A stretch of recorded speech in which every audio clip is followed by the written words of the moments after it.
Hello, good morning, everyone. This is Dr. Vijayender, your content director, coming up again with Divesh Badani, the CEO of Kiji Foods.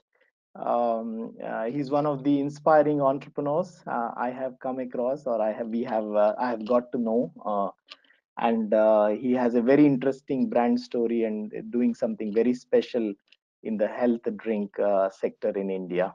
So, Divesh, I let you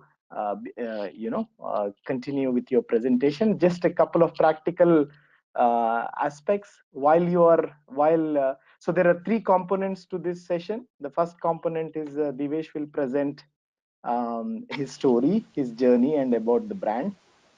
And then we will take you through a workshop of Kiji Foods, that is the company of Divesh. Then finally, he will answer your questions, whether it is related to hiring within his company or anything related to his business or brand. He will be very happy to answer your questions at the end. But you can keep typing your questions as they occur to you during the entire course of the presentation. So over to you, Divesh. Yeah, good morning, friends. So, let me just introduce myself. I'm Divesh, and I'm the founder and CEO of Kiji Foods and Beverages Private Limited. I'm based out of Bangalore. I started this company in 2015, and since then we have grown quite a lot in the last 2 to 3 years. The What I will do, I'll take you through a presentation of how I came across the idea, why we need such a drink entering into the market, and what is the potential for growth, and ultimately. The main thing would be now the product is growing, the market is there. How do we recruit the right talent? So how do I identify the right talent? What do I expect from candidates who are working with me currently and who would be joining my team as the company grows? So uh, this uh, um, this is the company logo, which it's the name of the brand is Fito Slim, and we are positioning Fito Slim as India's #1 healthy soft drink brand. So why we call it healthy? Why we call it soft drink? Why the name Fito Slim? All these aspects will be covering during the course of the presentation. Uh, this is one marketing collateral which we use. It's a product snapshot. Before I go into the depth of the presentation, I would like to show a small video clip for all of you.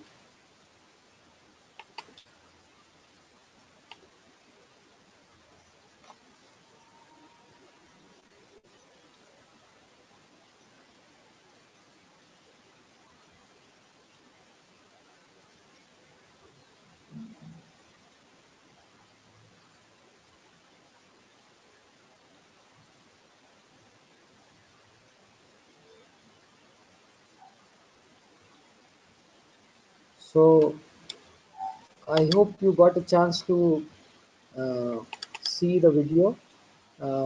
Now I would like to take you through the presentation of the company through my brand story, uh, how and what we have done till now, how we want to proceed further. I will cover all these aspects in the next 10 to 15 minutes. So if you see the first slide, as you also saw in the video which I played just now, it's the name of the brand is Fitoslim. We have four different flavors currently in the market, which is lychee, mango, guava, and sweet orange. And we are trying. You can see the photograph of the bottles, and also we have a lady who is kind of representing represents a healthy lifestyle kind of image. So if you look at the team, I founded this company. I am the founder CEO of the company. Vaibhav is currently the chief operating officer. He is basically a digital expert. Kunal Sinha is one of the founders and also the investors in the company. Dr. Kunal is from IIT Kanpur background. He's a serial entrepreneur himself. Dr. Sonal Verma comes She's a doctor. She's an expert in social health medicine, and she guides us regarding the composition, ethics, and all those things related to the product. Nitesh Pant is there, who is also the co-founder and also the finance guy in our team. So the story goes like that. I am also a young parent, and I live in Bangalore. Typically, I purchase anything. I go to a supermarket for buying stuff. Typically, all of us do so. And I have two young daughters. And once when typically when we go out, I used to go out to the supermarket for buying stuff. My daughters would, every one of us would feel thirsty, and my daughters would tell, Papa, I want to have something to drink. And typically, when I used to offer her any flavored milk, she would say, no, I don't want to have milk. I have it always at my home. And also the juice parts, they were not very eager to go for the juice. I was also aware of the fact that all these products are very high in calorie, they have a lot of sugar dissolved in them. And similarly, they would typically ask, Papa, can I have a carbonated soft drink? And I eat all these things. There's a lot of sugar and other things not so good for kids. And sometimes it's also mentioned on the label that the product is not very suitable for the kids. So typically, I would avoid it. And that was the eureka moment when I realized, hey, there is nothing on the shelf which can be called healthy, which is low calorie, which I can give to my kids. I can consume myself, my wife, and even I can carry it back home for my parents. So that was the initial eureka moment, which I call. So all the soft drinks in the market currently are carbonated with high sugar content. They're also very high on preservatives and synthetic colors. So I started the journey of maybe designing a product which can be called healthy and which does not have all these negative aspects typically which hit us. So really, is there no soft drink? Typically, we won't buy anything and we would go home and prepare something at home for giving to my kids. So that was the idea. So there, if you go in, started doing some research, and there is this research which Harvard Medical School has done, and which clearly says that the risk of drinking sugar and caffeine-based drinks typically cause type 2 diabetes, heart disease, and other chronic conditions like gout. And even if we are drinking more than 350 milligram of caffeine in the form of coffee, it also, instead of decreasing the stress, it causes lapses in concentration and it increases the stress. So these are the basically few things. This slide typically, this is a study done by Harvard School, and it clearly says that if we are consuming more than one carbonated sweetened soft drink, the chances of type 2 diabetes almost doubles.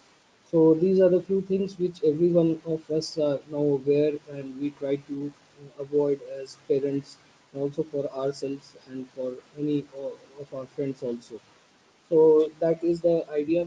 So if we typically see the market segment in India, especially the metros, it's all a lot of working professionals, IT professionals in the age group of 24 years to 50 years who are working in these cities. They all, the health trend is has set in. They're all very health conscious. They have the money, they have the willingness to try new products.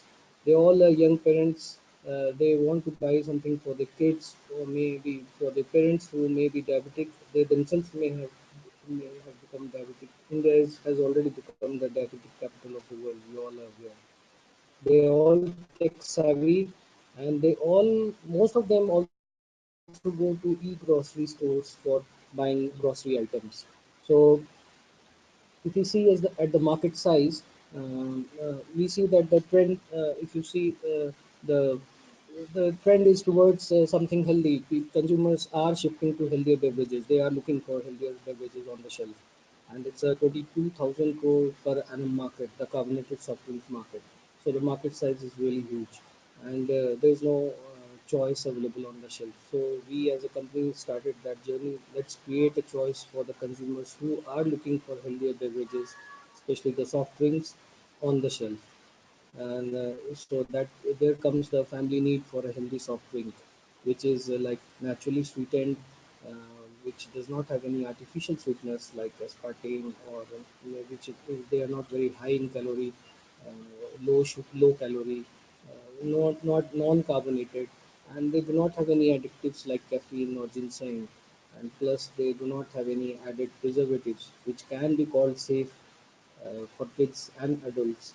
And which the most important thing is definitely the taste and the convenience, because unless the product is tasty, neither all our kids will reject it, nor we will basically try to have it on a regular basis. So those were the considerations when we started designing the product, and finally the product got ready. Looking at the thinking more as a consumer myself, and I live in Bangalore, which is an urban city. We typically see that the urban lifestyle is revolves around high sugar intake. We have very limited time. We're always busy. That leads to an imbalanced dietary habits, and we don't get sufficient time, or we have very limited time for physical exercise. We are not very, we don't get a chance to play physical sport most of the times. So all these urban lifestyle um, things cause a lot of health issues, which can be called lifestyle diseases. It may be like obesity, then type 2 diabetes, then cardiac diseases. These are not only rising, they have kind of become an epidemic not only in India but also globally. So weight management is a major issue. Body immunity management is a major issue, which we always are worried of. Similarly, gut and digestive health management and cardiac health management are the major concerns for everyone. So the focus, all of us are now focused on health, fitness, wellness products, which are low glycemic or low calorie by nature, and which have a clean label. We don't want to consume things which are maybe carcinogenic, and we know they are not very good for our health in the long term. So that creates a market opportunity for Phyto Slim and healthier soft drink which does not have sugar or synthetic sugar-free chemicals. The potential for a healthy soft drink is like very huge, because we can sell a soft drink anywhere from a general store, mom and pop store, to a supermarket, a club, a resort, a bar, a cafeteria, and even in a five-star hotel.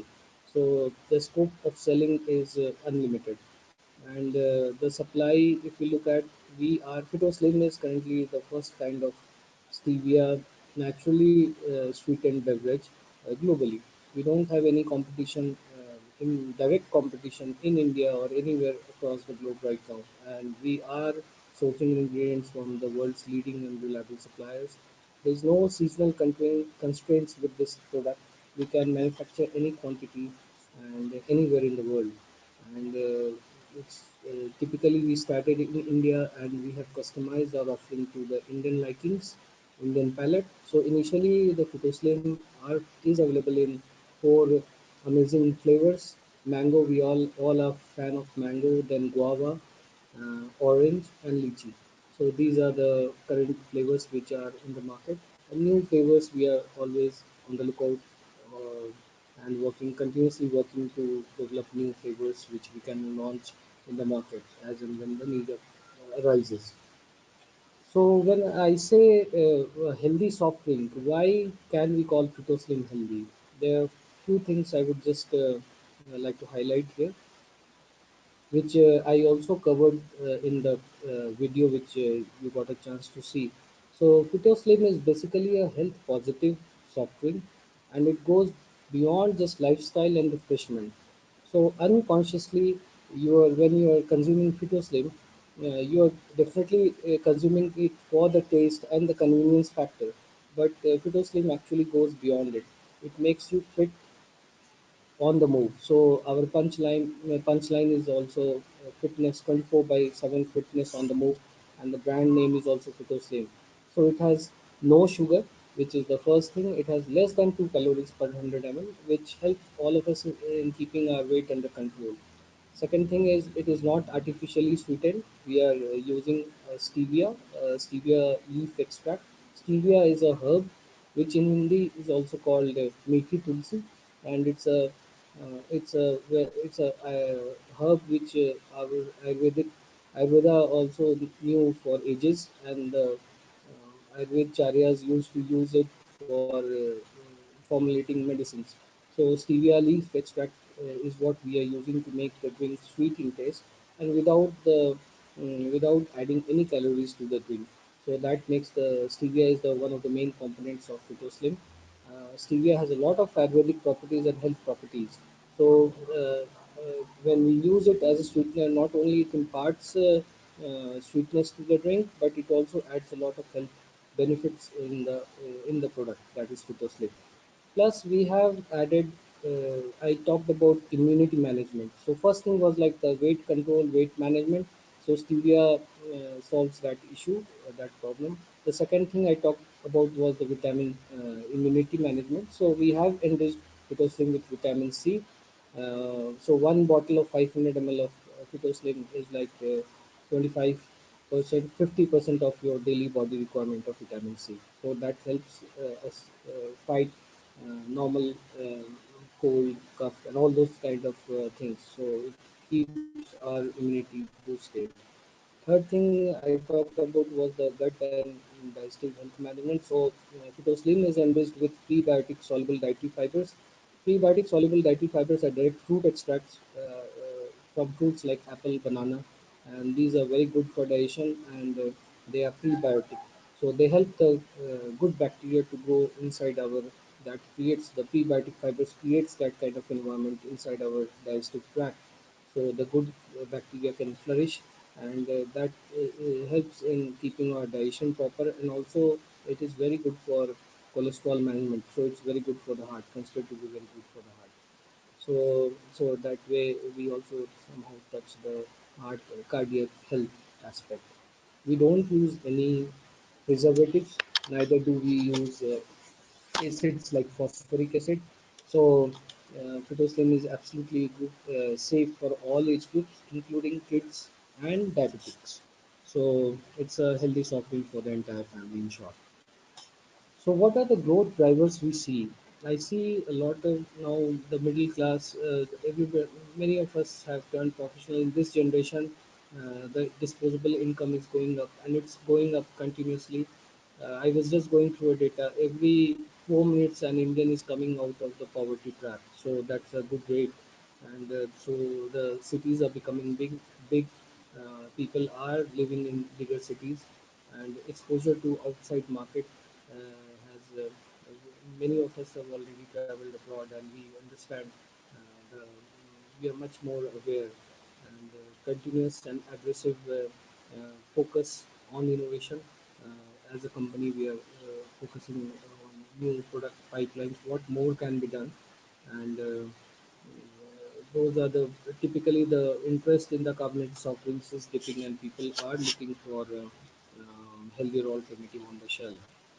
So if we look at the competitive advantage and the market positioning of the product, uh, so it's like typically we have the Coke and the Pepsis, which are good in taste, but they don't offer any health benefits. They are high in calorie, and they sometimes use synthetic chemical sweeteners, which is not considered safe for the kids and even for the adults.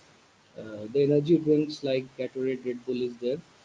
They offer the vitamins and minerals, but they also are very high in calories. They are all sugar based. They sometimes use addictive substances like caffeine and ginseng, and they are very expensive. Not everybody can consume it on a regular basis. Packaged juice also, they are good in taste. They use fruit pulp. They are high calorie, sugar based. Sometimes they use preservatives. Typically, when we feel thirsty, juice is not sufficient to quench that thirst. So we typically look for a beverage which is water based. We look for something which is thirst quenching. So that's where Coke and Pepsi or the carbonated soft drinks have created such a big market. So the next thing which we think few brands which have entered recently in the Indian market are like Ocean and Wild. They call them flavored water, and they are offering some vitamins, some natural ingredients, but they all are high in calorie and sugar based, and they are priced much higher than Fitoslim. So if we see Fitoslim, we are ahead of all the competitive products. We not only offer the vitamins, we offer almost all the things which all these other products are offering to the consumer. But we are very much differentiated because we are absolutely super low calorie product. We don't use sugar at all, and we are the only product available currently in the market which is even fit for a diabetic person. So if you look at the product availability and the target, the product is currently being sold in office, cafeteria, sports arenas. We are targeting like badminton, football, and tennis sports arenas. Then we are targeting the travel points like Bangalore and Mumbai airports. All the supermarkets, online platforms definitely are growing and offer a big opportunity for companies, new brands like Slim to like Grofers, Big Basket, Amazon Pantries, all these places we already listed and we are selling. Theme parks, all these are places where people go out with their family members. And this is a kind of snapshot, the current channel. We are there in Mumbai, Bangalore, Delhi, and NCR we are selling, and we have recently opened Chennai market also. So the company is growing geographically and also in terms of business volumes. So typically, we see the market channels and the availability. It's basically we can see we can split the market in four different broad channels. One is called modern trade. So we are selling on modern trade players. These are the major ones: Food World, Nilgiris, Metro Cash and Carry, Namdhari's, Wellness Forever. We are present at many of almost all these places, and we are in the process of listing with more national level players. In e-commerce, we are already on Amazon Pantry, Big Basket, and Grofers, who are the three biggest players currently in India. Bangalore Airport, Mumbai Airport, Bangalore Tech Park cafeterias, these are the places which we call as on-premise. And the biggest chunk of it is the general trade, where we have all the supermarkets. And recently, the trend is for the organic supermarkets also. We are covering almost more than now. It's, this number has increased a bit. Now we are there in almost more than 1,000 supermarkets where we are selling, and organic stores also. So we have covered a lot, and the next steps, if we want to see how we want to expand Fitoslim, we have a global vision. We want to become a global company, and that is not very difficult. We are building team in other metros, and now we want to target the A-class cities also. We are in the process of listing with modern trade. Like Future Group, we have already completed the listing process. We are now listing with Reliance Group, Aditya Birla More, DMart, all these places. We are doing a lot of merchandising and sampling activities because in a food product analyst, consumers have tested your product, the sale doesn't sets in. So we are doing a lot of below the line activities or BTL activities we call them. That includes merchandising and sampling activities at the store level. We are in the process of launching new variants of Photoslim. We want to do localized production in East and North India. That's also in pipeline. And over a period of time, we have plans to go for do some ATL activities, maybe use FM radio and newspaper ads to create awareness about the brand. So if you look at the expansion strategy, definitely making presence in modern trade is the most important thing, because when we are present strongly in modern trade, the general trade also gains, it boosts the confidence of the general trade distributors. So we are focused on modern trade footprint, making it stronger. We are hiring sales team in different cities on the company payroll. Sometimes we start on a distributor payroll, and then they become part of the company if the candidate is able to prove himself. And we are in the process of tying up with more third-party manufacturers in different regions for better cost, efficient logistics, and timeliness of the supply. And we have, like I said, a vision to become a global company. So exports to overseas market is what we also looking at. store types. These are the typical store types where we are present. The supermarkets. These are the kind of stores you find in Bangalore. They are almost 700 to 1000 in number. We are present in almost all these supermarkets we are selling here. And this, if you see this slide, this is how we display our product inside the store. And you can also see a person buying the two bottles of perfume on the right hand corner of the slide. So that's how we it's getting sold. We are doing sampling activities. You can see in this slide on the bottom left hand, you can see how we do the sampling activities outside the supermarket. So we also participate. We have tried with decathlon. And decathlon is basically a sports kind of supermarket which sells sports goods, and where they also conduct a lot of marathon runs and all. So we typically do take up. We collaborate with them and do sampling with the people who have come to run a marathon.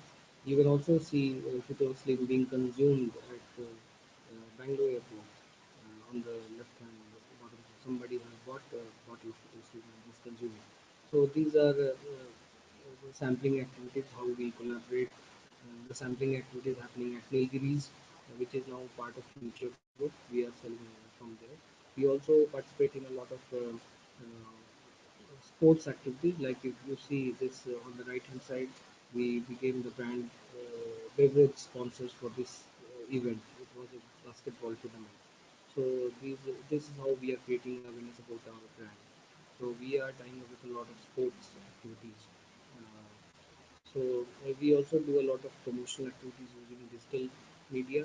So this is like a one Facebook, this big basket ad which we ran before this season started.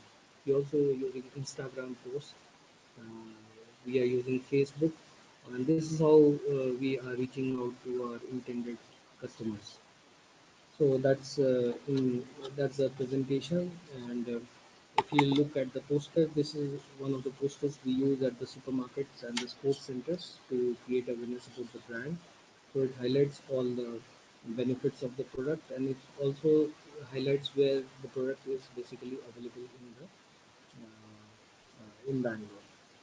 So that's in short about the company and how we want to grow. Over to you, Vijay. Yeah. Thanks, Divesh. It's very inspiring, the story, and I can see that you are ahead of the trend when I look at the global market and how things are evolving. As far as India is concerned, you're definitely ahead of the trend. And we will have a very interesting workshop designed together with you. So, before I get into the workshop, maybe two questions which are related to the our industry readiness program and the talent. First, maybe do you want to speak about our partnership, a partnership between Kiji Foods and Agribusiness Academy? Yes. So as a startup, it's always important to have a good product, remain ahead of the trend. But the real growth, your company is as good as the team. So any company, if you literal meaning of a company is basically company of a person or a team of people. So I understand that very well. That's why I look the next biggest challenge for us is to build the right kind of team and grow the team, and identifying the right talent is the most important aspect of it. I think Agribusiness Academy has a very this kind of program has a very important role to play there, because typically when we started the journey, when I started the journey, I used to hire experienced sales people from different companies. Typically, what I realized that though they had some skill sets, but that they also carried a lot of baggage, earlier baggage, their earlier failures riding on their mind all the time, and they were not very prepared to show. They were not kind of. I basically look for entrepreneurial skill sets in anybody. I would like to take make a part of my team. Entrepreneurial skill sets means we are a startup, we are a small company, we are growing at a fast pace, and whenever a company grows on a fast pace, there are a lot of problems which have to be tackled at all levels. at the field level, at the office level, at the factory level, at all the aspects, at all the levels. We need people who are ready to, who have a hands-on approach. They don't only communicate about the problems, because communicating itself does not solve any problem. You have to basically fight that problem and find out a solution to that problem. So I am looking for, typically I also recruited people from Bangalore, uh, freshers, and I trained them on the field. And what I realized, they had a fresh approach, and but they were not very industry ready. I had to train them a lot to make them like understand the business and also start delivering. So their agribusiness academy and this kind of program, I think, has a very important role to play. If I can get industry ready candidates who understand the sector a bit, who have already gone through practical nuances of running a business, and then if they become a part of my team, I think as an entrepreneur, as an owner of a business, I would definitely look forward to it. And like I said, what I look for in a candidate, one is definitely the understanding of the even a small amount of understanding of the sector, how it works.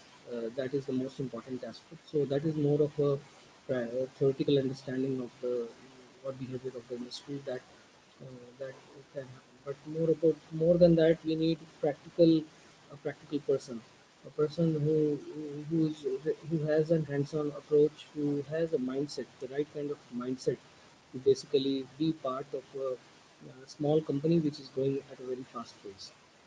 What we realized when we recruited company people from very big corporations, they are very good drivers of a business. They are not very good at solving problems. When the business is doing good, they would basically drive it better, maybe drive it better. But for a startup, we look beyond that.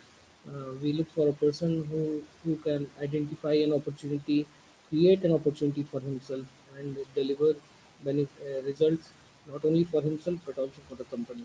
So that kind of attitude we look for in a person.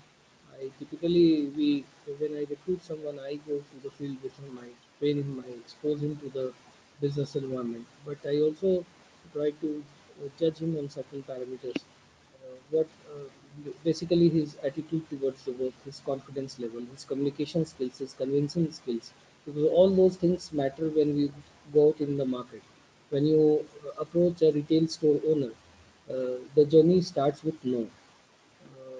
A person has to be really prepared to hear no n number of times before he hears yes. So it's a journey from no to yes. When I started the company, the selling the first bottle was the biggest challenge. Because 99.9% of people would say no, sir. It's a new concept. I am not selling. I'm just will it sell? So all these apprehensions were there. Why should I give you space in my retail store? This product will not sell. That was the kind of thing. Now we are selling very good. That happened was happening to me maybe 2 years from before. Now everybody, all the store owners in Bangalore know the product by name. They all support the product. We have done so much activity at the retail store level that they have built confidence and trust in the brand, and the sales volumes are continuously improving. So we now need to hire more. I need to create what I was trying to do maybe 2 years from now. I would like to have kind of replicas of myself in the market, and that's how we can grow. And we have to open. We are still working in 4 5 metros. India is a huge country, huge market. Even if you go out to all A-class cities, there are so many cities which are still we haven't even entered those cities. So huge employment opportunity for all of us, a very meaningful employment opportunity where you not only do something good to yourself, earn a decent living for yourself, make a good livelihood for yourself, but you also do something good for the society because the product itself is good. So we are trying to do something, some intended, unintended or intended, you may call societal good as well. because promoting any good product is the way we can do something as a professional and contribute back to the society. So I think Photosyn can provide me that kind of opportunity. Uh, so Yeah, thank you. that's my view, Yeah, Vijay. thanks a lot, Divesh. So, Divesh, I'll take these guys through this workshop. Maybe you might want to mute your microphone so that the audio becomes a bit clearer. And please jump in whenever you would like to add to this workshop. Yeah, any perspectives?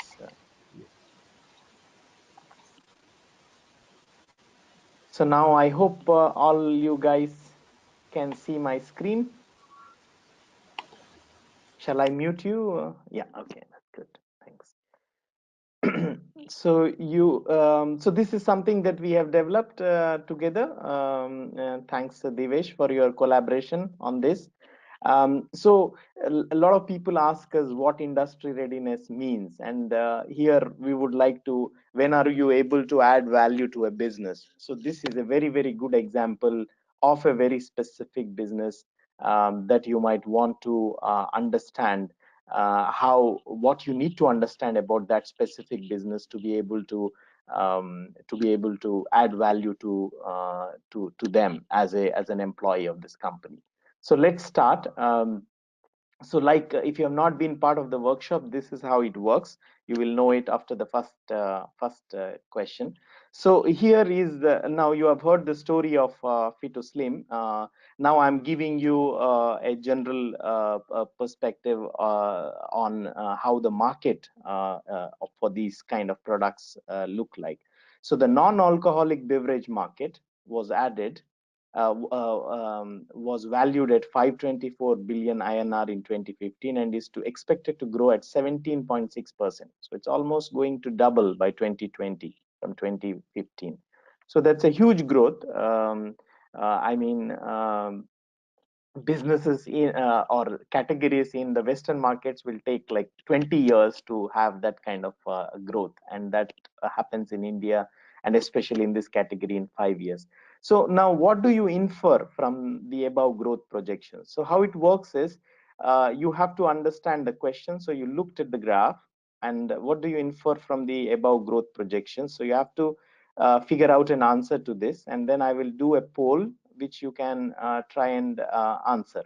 So Kiji Foods has a huge market potential, do you think? Or the competition in India is huge? Or none of the above? From all the story that you have understood from what Divesh has told and from your own understanding of this segment. So here I'm now launching the poll. So you have to you hope you have made up your mind on which is the right answer, right solution to that. So if you can, all of you, please try and participate. That's how you just make your mind activate in the context of this business.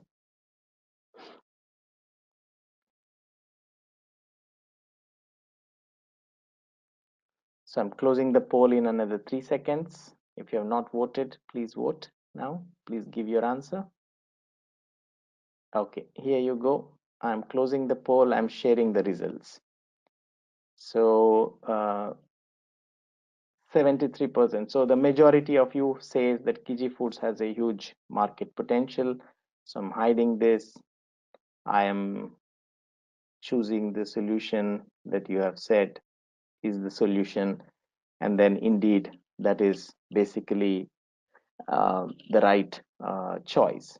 So the competition is not huge, as you have seen from what Divesh has presented. So this is a very good starting point for you to start with a business. So you need to believe that they have a huge market. They are into something very interesting. They're doing some interesting work. So that's very important starting point for you to contribute or add value to their business. So I'll continue further. This was not the toughest of the questions that we have. So how does this, what is this next question about?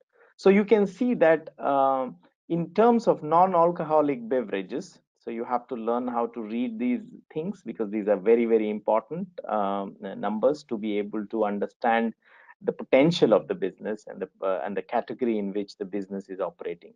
So if you look at the world average, it is about 91 in terms of the per capita or per capita consumption of non-alcoholic beverages.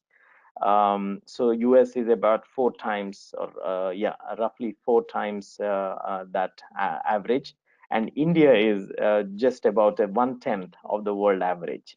So that's where we are placed. Even China, such a huge country, is about 5 times, 6 times more than that of India. Same with Brazil. Brazil is about 15 times more per capita consumption than India.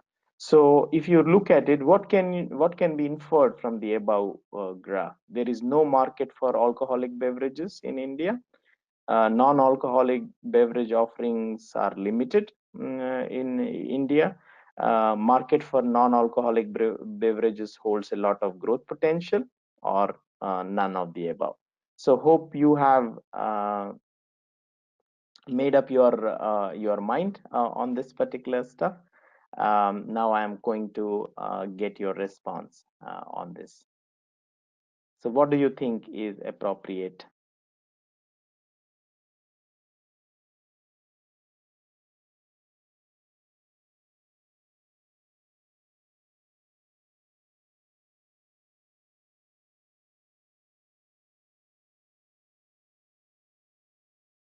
Yes, please. Yeah, I'm getting responses faster, so you have got into the game now. Okay, I have all the responses. So I'm closing the poll and I'm sharing the results. So majority of you, almost 86% of you, say the C, that is the market for non-alcoholic beverages holds a lot of growth potential. So I will choose, I will close this and then say a market for non-alcoholic beverages holds a lot of growth potential. So again, this is another complementary question to the previous one. We have got it right.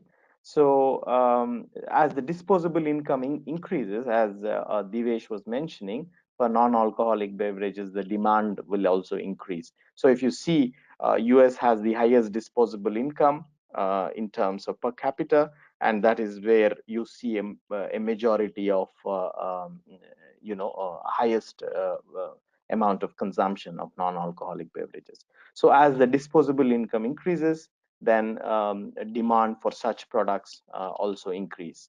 As the disposable income increases, also the lifestyle diseases also keep going on the positive side, which is not good on the increasing side.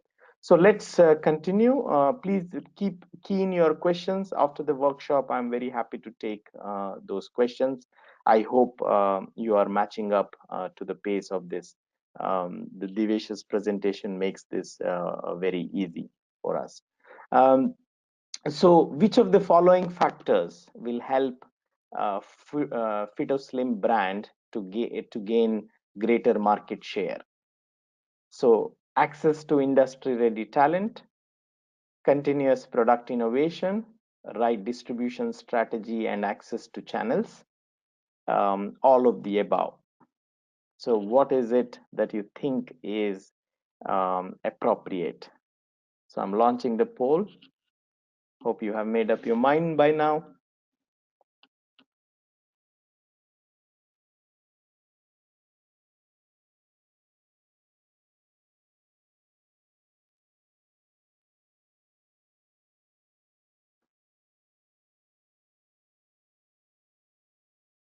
So I'm closing the poll. You're pretty fast. So sharing the results. So almost all of you have, 92% of you have said all of the above. So I will try and just key in your answer because it's your workshop, your solution. So indeed, Divesh also thinks that all of these three elements are very important, and in this order.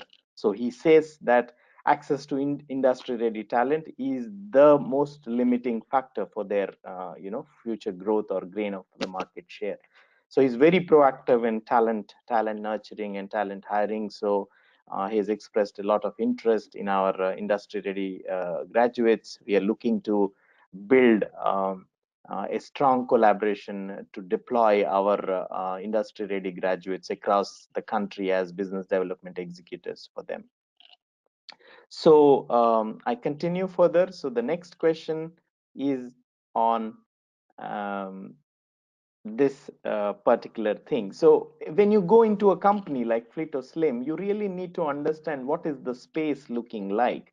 So what are the product categories that are currently working, the carbonated drinks, fruit drinks, and the functional drinks, which are more like on the energy kind of energy drinks category. So this is kind of the market space or the competitive landscape. So whenever you're trying to go into the market, go into a company, you should really understand what is the space that it is operating in. So which of the following is true based on the above aspects? So Kiji Foods can capture market share from carbonated drinks. Kiji Foods can capture market share from fruit drinks. Kiji Foods can capture market share from functional drinks, all of the above.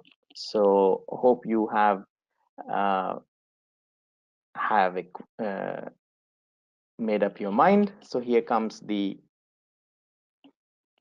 answer, the possibility for you to answer this question.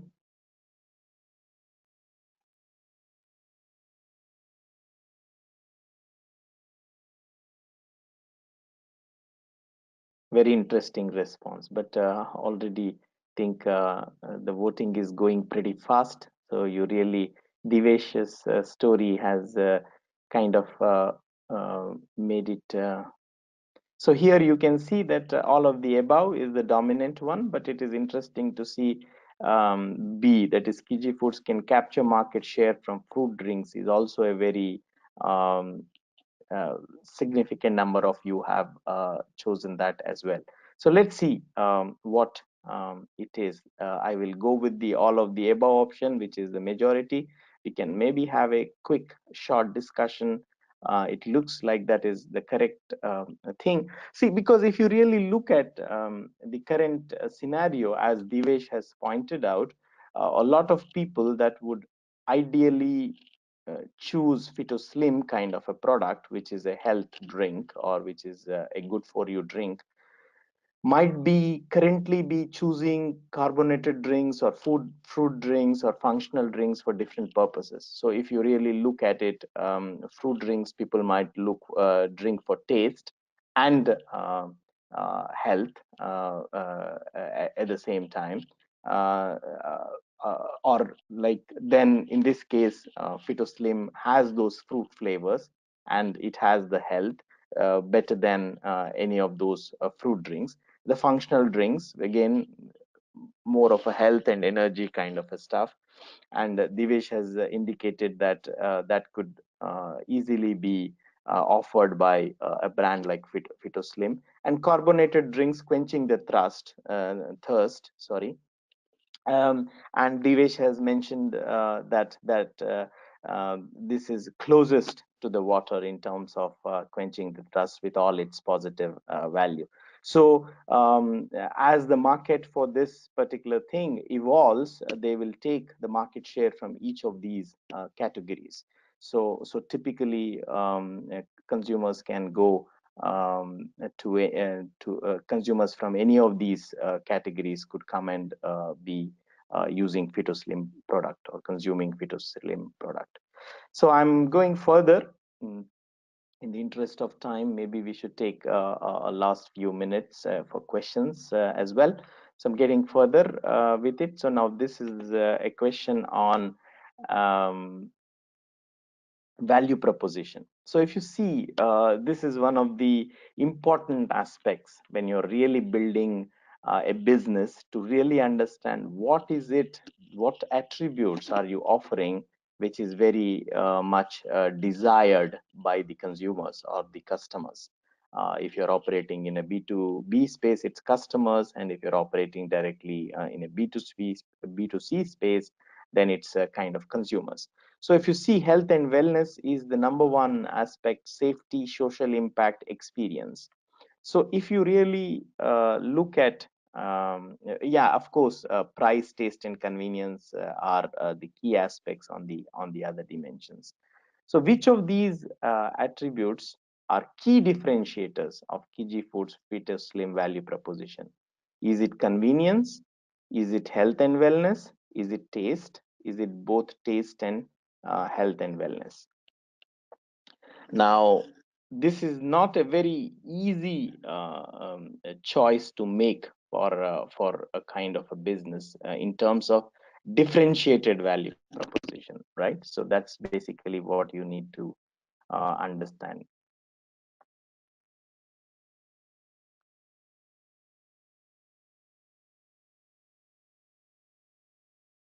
Yeah, it's interesting voting happening.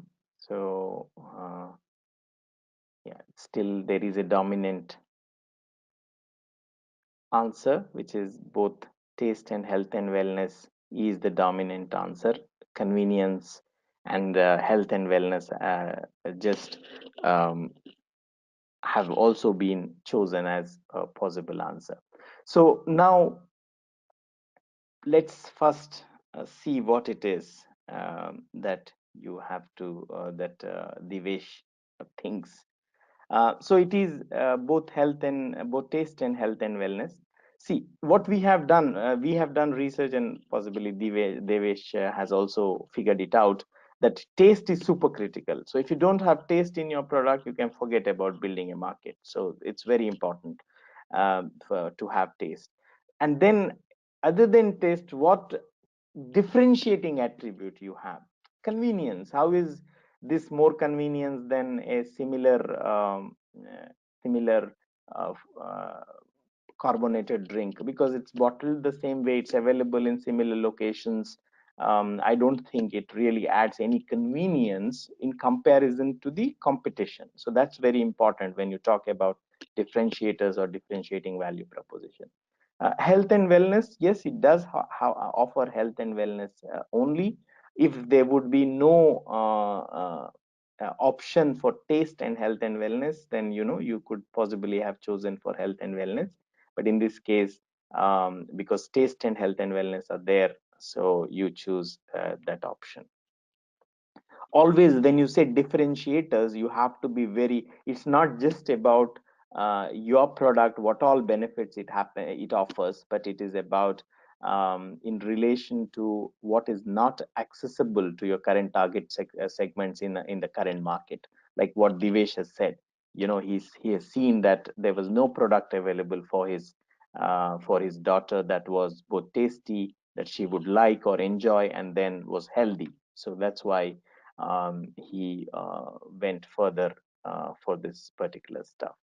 So I'm continuing further. This is going pretty fast, which is what I wanted, which is good. Um, so now on pricing strategy. So this is one of the biggest challenges. It's easy, we don't realize as consumers how important or how difficult pricing is for a company to get it right. And it is a continuous evolutionary process.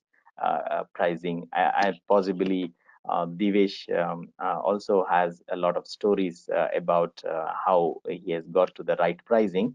But again, which pricing strategy is most appropriate for Kiji Foods Fit or Slim? So here there are three important dimensions. You look at your costs and come to a pricing. Add a margin and come to a pricing. You see how consumers are valuing the attributes that you are offering, or competition based. So you look at the competition, that is the fruit drinks or functional drinks and carbonated drinks, because if you have to pull market from one segment to the other, you need to really have a feeling for it. So what do you think is the right approach? Is it a cost based pricing, value based pricing, competition based pricing, a blend of cost and competition based pricing? What do you think is appropriate? So I'm launching this now.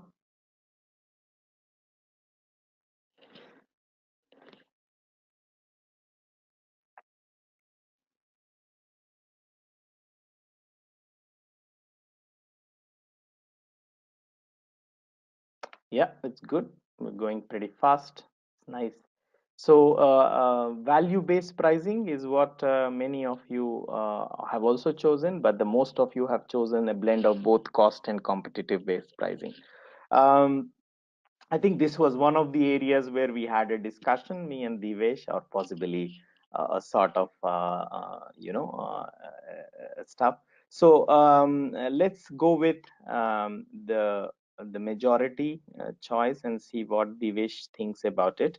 So it looks like, yeah, you have to have a right blend between the cost-based pricing and the competition-based pricing that is kind of appropriate.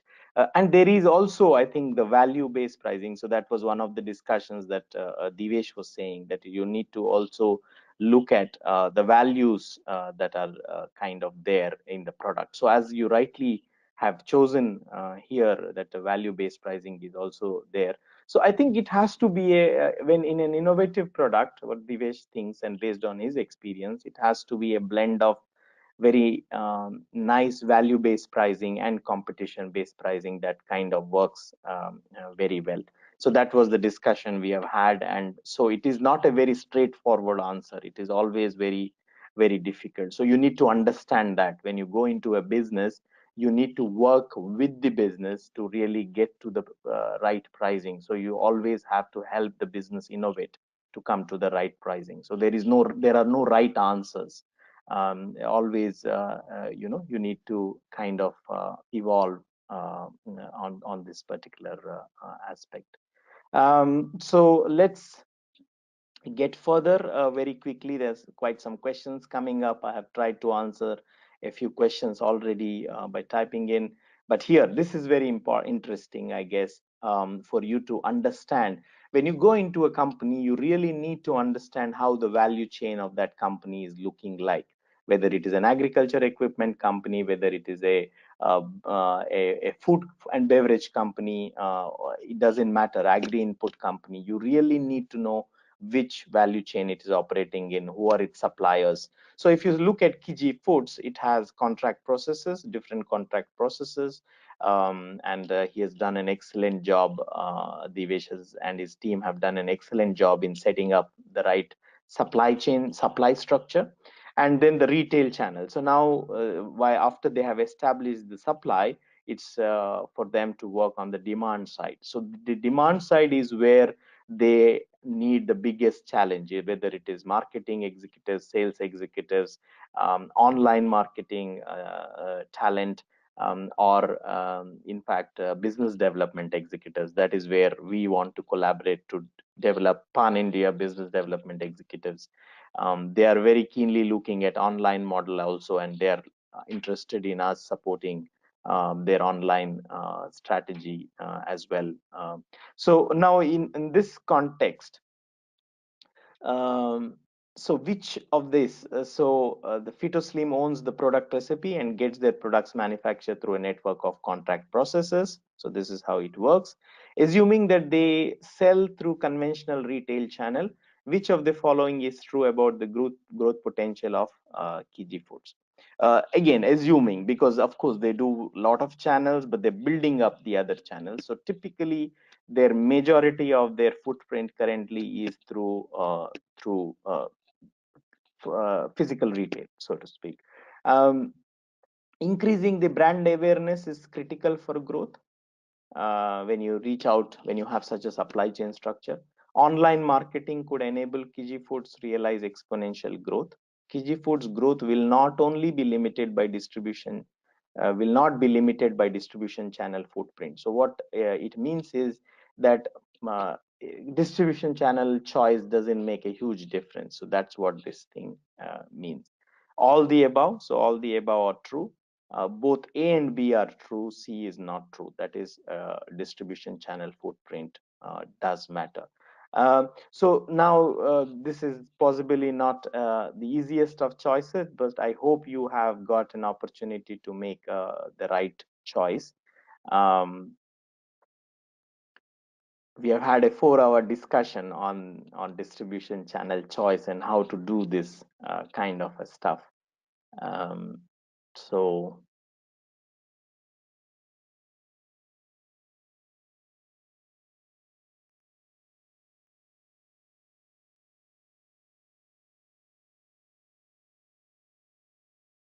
Great.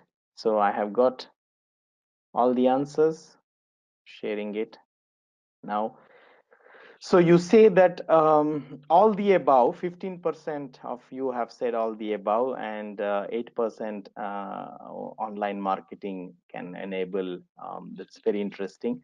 77% of you have said, so that majority have said both A and B. Increasing brand awareness is very critical. Online marketing could enable Kiji Foods realize exponential growth. So these are, I think,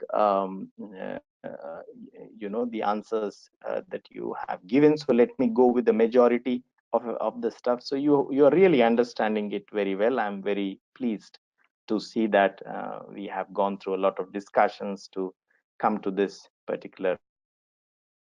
So now, indeed, this is the case. So increasing brand awareness is critical, and online marketing enables greater reach and enhanced brand awareness. So if you see, brand awareness is almost always critical for a consumer product. So that is no doubts about it. And how do you really get that brand awareness is the biggest question that the business has. It's not a very straightforward answer. It needs to go through a lot of experimentation. So online marketing definitely has a lot of potential to create brand awareness and to help Kiji Foods get exponential growth. Distribution channel is everything for getting sales and business. So a right distribution channel strategy can make or break a brand such as Kiji Foods. And Divesh is very open, and that's why he really brings in the best talent, tries to always bring in the most open-minded talent and trains them or deploys them for his strategy. So now I'm getting to the final leg of this workshop, the final question of this workshop, and then we will really have a good discussion about it. So it's the same background question. So on the supply chain, but on the supply side. So while it's important to have an established supply base, but it's also very important to really look at the supply base and have a monitoring and control process in the supply chain. So considering the above value chain design, where you have seen that they're getting sourcing from contract processors and selling to the channels.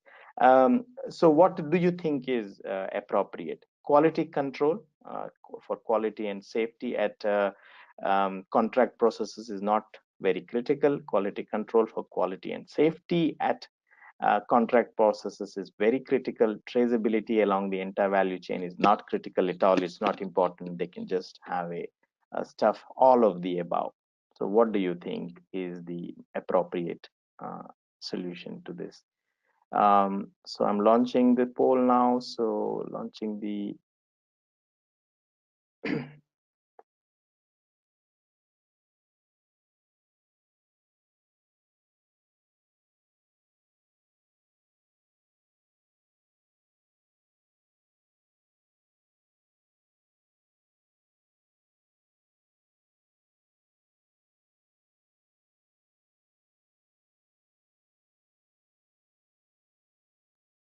yeah. So I'm closing this poll. I'm sharing the results. So 57% of you have said quality control is critical, and 21% have said all the above, and same 21% is not critical. So I will go with the majority. So this is interesting. Actually, the poll result is sorry, I chose the wrong one. It must be the quality control is critical, right? So it's not passed. So I go back. I chose you have chosen the right answer, but okay, this question has not been.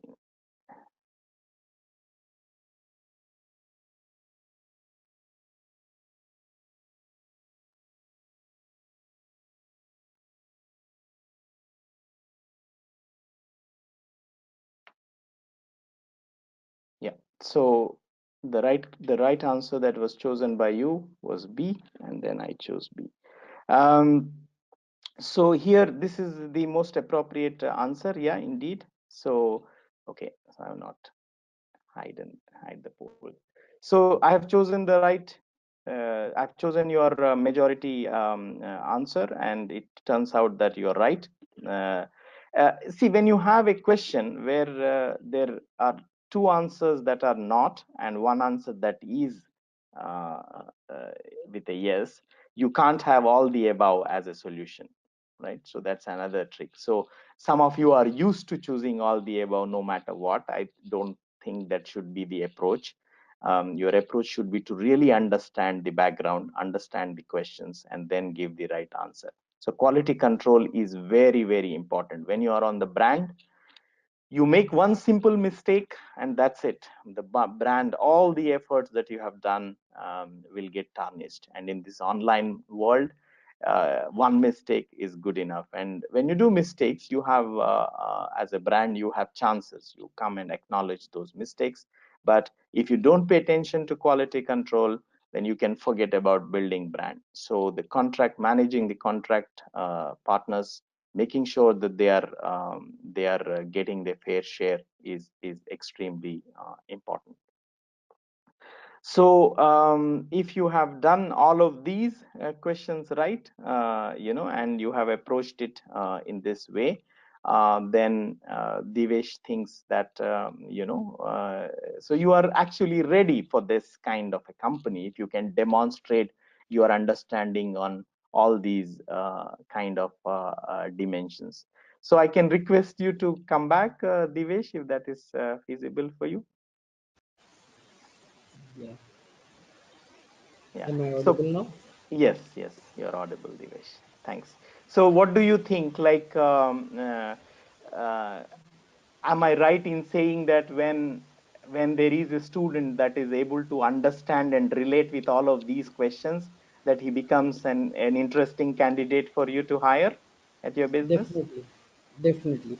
So this this kind of training basically it's all about the mindset. And when you have that, you have gone through a program or a course which has already helped you get into that groove.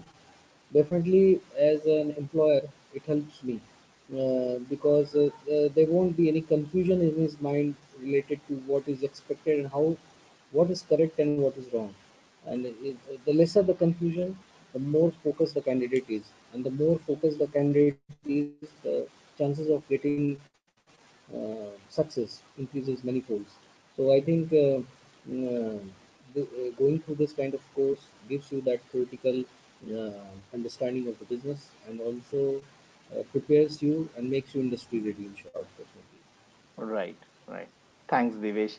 Um, So how much premium do you ask for Fitoslim is the question. So there are lots of questions. So I will try and ask the questions that are relevant to your brand and your kind of story. I would love to price it premium as from profitability angle, but from competition angle and looking at the consumer in the Indian market, Indian consumers are very cost sensitive, and they all the value for money is what they actually look for. And so, like in one of the questions we had tried to figure it out. Uh, I have tried to see my 500 ml bottle is priced at 40 rupees. Okay, and 500 ml any carbonated soft drink or juice uh, may be almost at the same price. So I have tried to be cost competitive because I want people to shift to a healthier alternative, and they should not back out or think twice once they have decided that I want to go for Photoslim, and then pricing becomes a limiting factor. So I have taken a balanced approach and continuously right now it is more about the competitive landscape based pricing.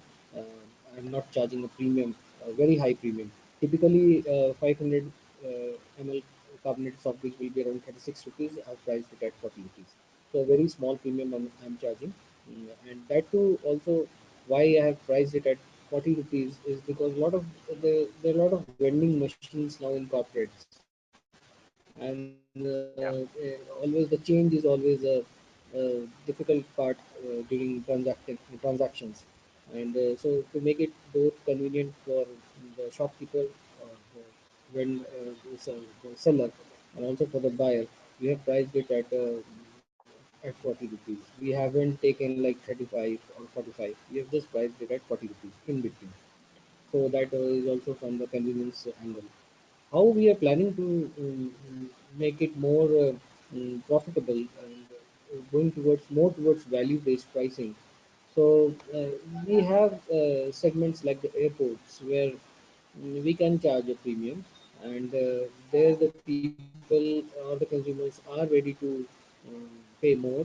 So we can't sell the same bottle at the with differential pricing at two different places. So we are coming up with a 350 ml bottle of Citrusline, which is like which will be with a different label, a different bottling design, kind of a premium kind of theme, and that will be priced at like 80 rupees per 350 ml bottle, and will sell at the specifically at the airports.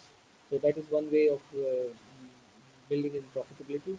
And when we want to expand and go out to rural areas, for example, there the consumers are even more price conscious, and the ability to pay is more limited. So what we also have is a 200 ml pack, and that is like that is priced at 15 rupees, and that is currently we are using not focusing more on the rural markets, but this 200 ml pack, small pack, actually gives us the mm, chance to explore the rural markets as well. So, or maybe B class cities or C class cities, where the paying potential is of the consumer is not so high compared to a city like a metro city. So, those are the ways we are trying to enter into different segments, and that's how build in profitability for us as well. Right. Thank you. Thanks a lot, Divesh. I tried to answer while you were answering these questions, some of them text-wise.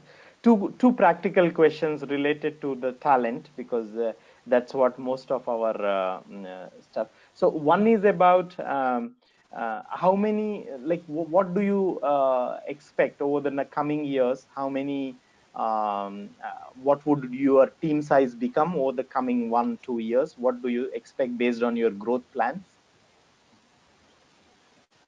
So it will grow exponentially, because if I look at the market, it's a huge market, and we haven't even touched even like say 0.001% of the market potential. We have just started. That is how I look at my business. And if you just look at like the number of districts in India, the urban centers I'm not even talking of the 6 lakh villages. I'm just talking of the urban centers. So many districts in India, and even if I have a one BD, business development executive in one city, or for 3 cities or 4 cities, still I would need hundreds of business development executives, and all can make a very decent living for themselves and also grow. And if they perform within the company, they will go inside the. They have a very defined career path as well. So they can join as a trainee, they can then become a sales officer, they can become a territory manager, they can become a regional manager, they can become a zonal manager. They will also have get an opportunity for some international assignments. So it all depends on the personality trait, how they evolve with us, and how they perform within the company. So a lot Right. of things will matter, and then they can have a very defined growth path for themselves. They can build it themselves actually. Right. Right. So, one another question. A lot of our current industry-ready graduates are from agricultural engineering background or Okay. agriculture BSc background. Not Mm. so many in the food science and food stuff. There are also some that have done a general MBA candidates. So, would you be open to recruiting any of these that are interested in a business executive, business development executive roles, sales roles? In your business? Is that something that you're open to?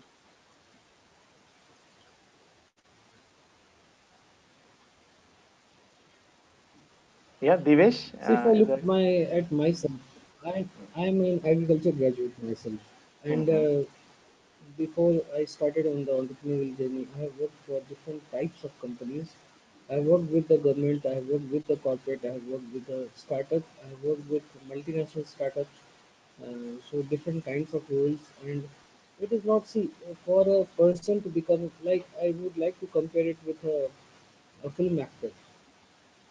An actor can call himself complete only if he has been able to justify the different kinds of roles. It may be a commercial flick, it may be an artistic movie, it can be a documentary, it can be an on-stage performance. So just like as a professional, anybody or all of us, we can only call us complete professional when we have tried to justify it and different types of roles, played different types of roles, and have justified them well. So that way, if I speak, so the principles of marketing remain the same. It's more about your attitude, your own interests. I think those things matter more. Once you have the right mindset, uh, learning and unlearning in today's kind of environment, it's changing so fast. Nobody can say that what I have learned today will be applicable tomorrow, and I can survive forever throughout my career using the same skill sets. No, it's not going to happen. It's changing so fast. So whether you come from a tech background or you come from a non-tech background, all these things, they all getting merged. So I don't look from that angle. I just look at the person, his own interests, his own confidence, and his ability to learn. These are the basic traits I look for. If he is ready to learn, I think everybody keep, has to learn, and we keep on learning. Learning can never stop. So if the person is ready to learn and ready to adapt and ready to take new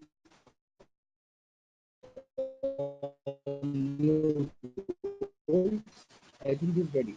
And I judge a person from the acting side rather than and the mindset side and this rather than the skill set side, because skills can always, any industry skills can be learned. Can be built. So so I so that way I think. So if a person is looking to build a marketing career, why not? He can come from any background. A doctor can become a good marketer.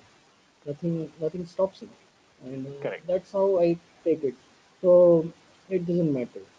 I would actually judge the person from other side rather than judging him from the background side, because backgrounds keep changing and it will evolve with time. So Correct. Correct. that's my take. Right. So there are two other things that I'm just over time now because it's very interesting to talk to you. Extending it, just two pointers. So there are lots of questions on agriculture jobs, agriculture engineering jobs. So we have a range of companies that you can kind of work with, whether it is agri implement dealers, agri input dealers, agri-tech companies. So we are really building a huge network of new and innovative agri-tech companies that are very well funded and financed. So there are lots of jobs, and there is a notion that agriculture engineering graduates don't have jobs. That is not true, because there are Yes. more than 30,000 agri implement dealers in the country, spread out all over India, and they are not professionalized, most of them. So we are looking to build a network with these kind of companies, and we will place you during the part of the industry readiness program. We will place you in companies, and we have agreed, Divesh and we have agreed that. Before they can hire you, they will try you, for a 6-week period, because that is an important milestone, or an important journey to do for both sides, because it's not just about the employer judging the employee, but also employee judging Yes. the relevance of the The business for him or her in the career. So we are getting a lot of positive response from companies from across the spectrum, including, I mean, Devesh is really very critical on the talent dimension. So he's very keen on having several of you through our industry readiness program on his job trial stuff, right, for 6 weeks. So there are lots of opportunities there. So that's one part. So you don't have to worry. He can't offer you a job on this webinar, but is always very open to that. The second interesting question that I think is a bit different is about the entrepreneurship, right? Like, what is it that you think keeps you going as an entrepreneur, that keeps you growing as an entrepreneur? Is there one or two specific skills that you might want to bring out? Yes, definitely. I think the most important aspect for all of us in such a fast pace, we live in an era which is changing so fast. Everything is undergoing so much change. The industry borders are merging. Like if I look at my product, PhotoSlim, you can see aspects of a nutraceutical product in it. You can see aspects of obviously it is FMCG. We have to operate in that segment.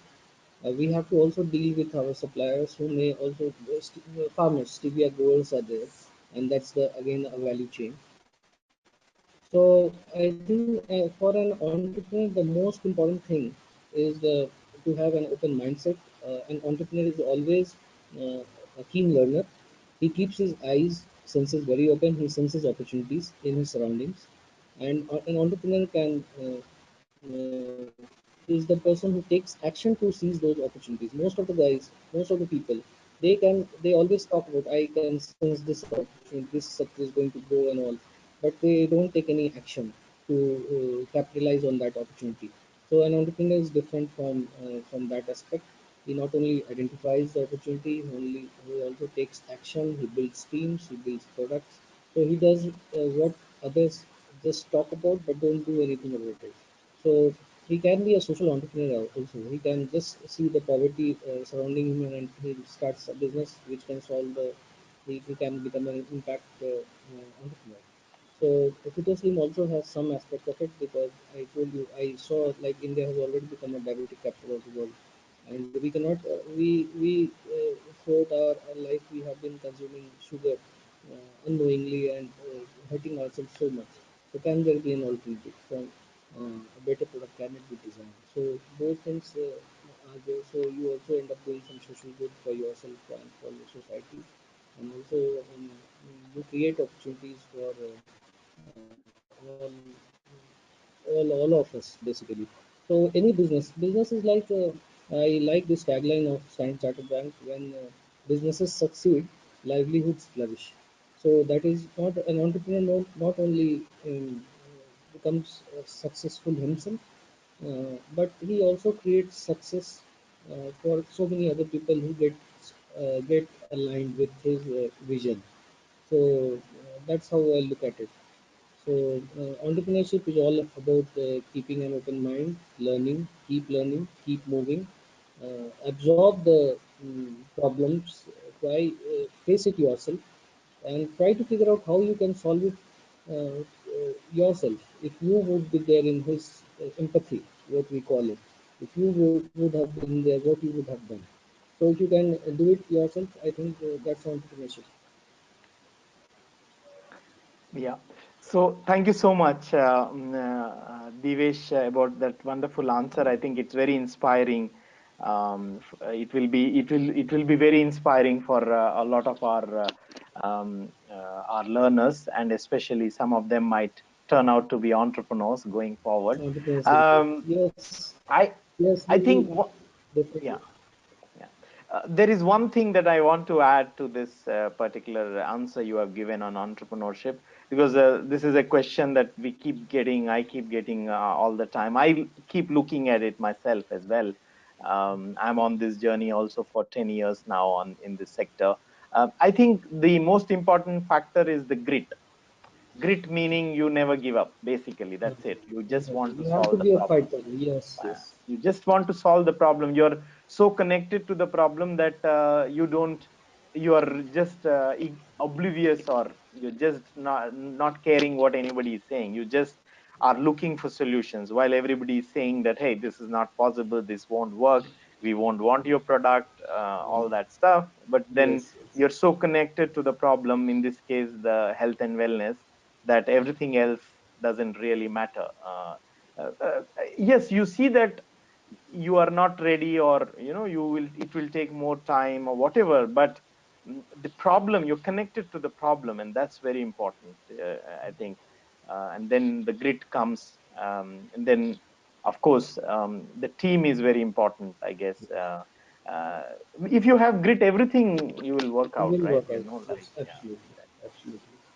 For me, So it was connection. also health and wellness. Also came from my like family.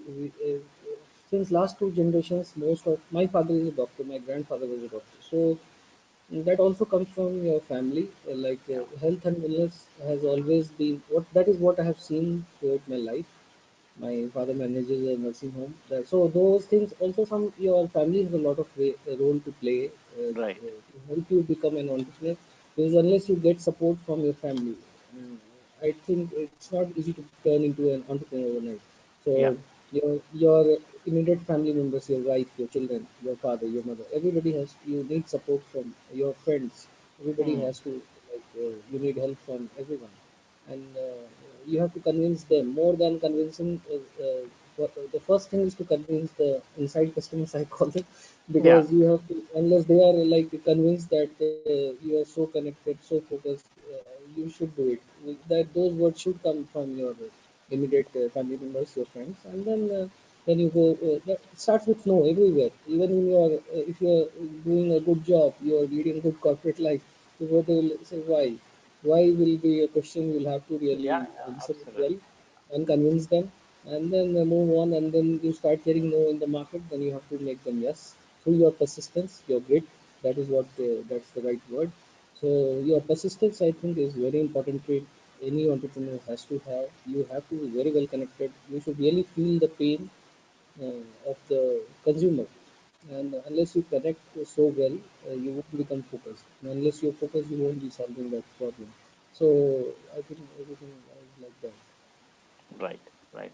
Thanks, Divesh. So, if you want to be part of Fit to Slim, then you just can join our industry readiness program. If you think you're already ready, you can feel free to reach out to Divesh and try to get further with him. But we are building a big collaboration to really scale his business in different directions. So you'll always benefit by being part of our industry readiness program. Thanks, Divesh. Thank you so much for your time, and thanks for everyone for spending your Sunday morning with us. It's been a pleasure, and we enjoy doing these workshops and taking your questions. Thank you so much. Thank you. I also thank you, Vijay, for giving me this opportunity, and definitely I look forward to a more collaborative work with agribusiness academy. And I congratulate all the students who made it today and who were part of this session workshop. I hope this was a They've learning done experience for them. Yes, and they've done a I hope wonderful they've done wonderfully well, isn't it? I mean, I was surprised, and yes, everybody they was yeah answering yeah. it, and yeah, actually they did very well. They did better than me. So I hope I this did a was mistake at the end. Yeah. yeah. So I hope I would find a few of them becoming part of my team as well during the course of time. So Right. all the best to everyone, and all the best to you too, Vijay.